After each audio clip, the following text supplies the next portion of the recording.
दोस्तों, कोर्ट में जज को देख के आपकी भी ख्वाहिश होगी कि जैसे कपूर साहब एक दिन के लिए सीएम बने थे, काश हम भी एक दिन के लिए ही सही जज बन पाते। तो नया साल मुबारक हो आपको। काला कोट सिलवा लो, किसी की ज़िंदगी या मौत आपकी मुट्ठी में बंद होने वाली है। हेलो दोस्तों, welcome to my YouTube channel movie वाला।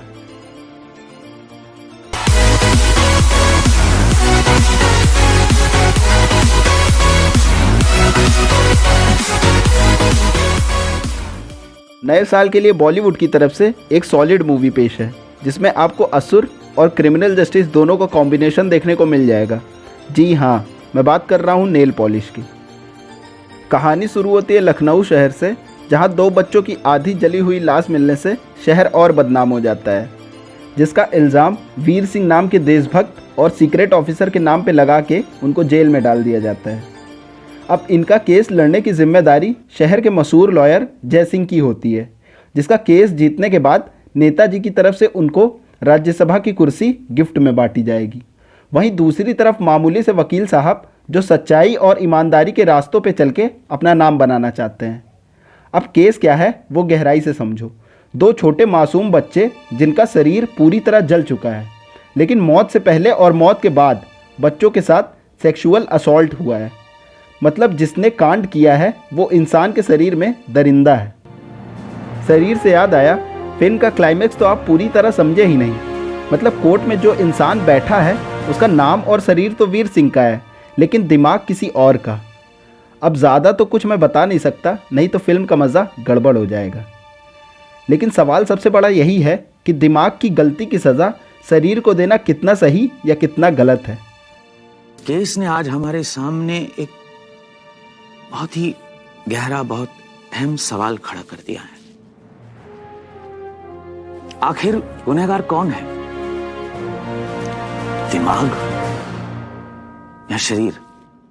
कभी ऐसे केस के बारे में सुना है जहां पे अदालत में बैठा एक इंसान दूसरे इंसान में बदल जाए? अगर आपको भी जासूसी करने में मज़ा आता है या आपने भी रसोड़े में कौन था गूगल करके पता किया है, तो फिर इस भोली शकल के दिमाग के पीछे कौन छुप के बैठा है? दो बच्चों का साइको किलर या एक सच्चा देशभक्त? फैसला आपका है। G5 पे जाके सुना दीजिए।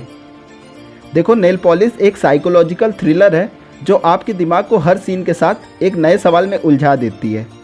एक तरफ दो बच्चों के किलर को सोच के आप फटाफट फैसला सुनाना चाहते हो, वहीं दूसरी तरफ कहीं किसी निर्दोष को सज़ा ना मिले, इसकी रिस्पॉन्सिबिलिटी भी आपकी है। फिल्म की खासियत है इसके सब प्लॉट्स। एक तरफ वो जेल की घिनौनी कहानी जो आपको क्रिमिनल जस्टिस वाला फील देगी, वहीं दूसरी तरफ आधी जली हुई लाश जिसका सीन आपको असुर की याद दिलाएगा। मतलब इतना अच्छा तो कोहली कवर ड्राइव भी नहीं मारता, जितनी अच्छी स्टोरी लिखी गई है।